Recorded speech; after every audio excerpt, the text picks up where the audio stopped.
The boy said it without thinking, his voice thin but serious. When I get rich, I'll pay you back. He didn't know how impossible that sounded yet, or how long life would test that promise. Daniel had just lost his parents, his stomach hollow, his future smaller than the road behind him. Nowhere to sleep, nowhere to go, only instinct pushing him forward. That was when Mabel Hart opened her door. Not because she was brave, not because she was wealthy, but because she saw hunger before she heard excuses. The farm sat where pavement gave up and dirt took over. Not impressive, not profitable, just stubborn land worked by stubborn hands. Mabel had kept it alive alone for years, even when it fought back one afternoon. Carrying water from the pump, she noticed movement by the trees. Too slow to be an animal, too uncertain to be trouble. She stopped and waited. A boy stepped out, no older than 10, clothes stiff with sweat. Shoes split at the seams. He didn't run when he saw her. He just froze. "What are you doing on my land?" She asked, steady but firm. "I'm not stealing," he said fast. "I just got lost." She saw the signs immediately. Dirt under the nails, lips pale, eyes too alert for a child. Hunger always showed itself to those who'd known it. She told him to sit on the porch, finished her work without rushing, then placed a plate in front of him without comment. Beans. Cornbread, nothing special. Daniel ate like the food might vanish if he slowed down. When he noticed her watching, he apologized with his mouth full that night. He slept near the stove on a folded blanket. By morning, he was still there. By the third day, he stopped asking when he should leave. Mabel never said he could stay. She just gave him small jobs, quiet tasks. Weeks passed, then months. Without either of them naming it, food ran short often. Mabel ate less without saying why. Daniel noticed anyway and began leaving food behind, pretending he was full when winter sickness came, fever shaking his body. Mabel sold tools she'd used for years and walked miles for medicine. Debt didn't matter when a child was burning up one night, coughing keeping him awake. Daniel whispered it again. "When I get rich, I'll pay you back." She smiled tiredly and said, "Life collects its debts in its own time." She had no idea how true that would become. Years moved the way they always do, quietly and without permission. Daniel grew taller, stronger, learned the land by watching.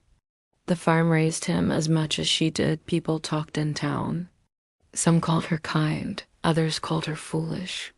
No one offered help, and Mabel learned to ignore the silence.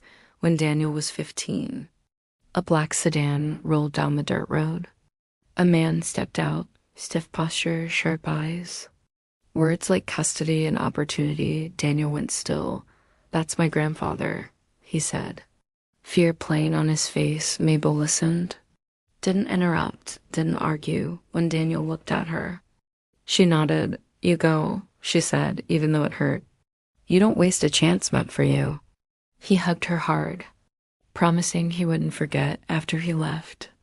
The farm grew quieter. Mabel worked longer, her back bending deeper each year. Time passed faster when you were alone. Then the letters came. Non-compliant, unsafe, court notices written in language meant to end arguments. The eviction date circled in red on her calendar. She kept planning anyway. The convoy arrived late morning. County trucks, a flatbed, a white van with tinted windows. Dust settled over the crops like an insult. They read the order without looking at her, dragged furniture out too quickly. A framed photo cracked on the ground, and no one picked it up when they carried out the mattress.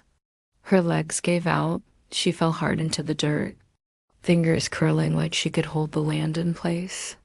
The inspector checked his watch. Then the sound came. A deep, thudding roar that swallowed everything else. A helicopter descended over the far field. Dust exploded outward.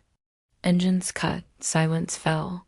A man stepped out, calm, controlled. Scanning the scene, he crouched in front of her, careful not to touch. "What's your name?" he asked Mabel Hart.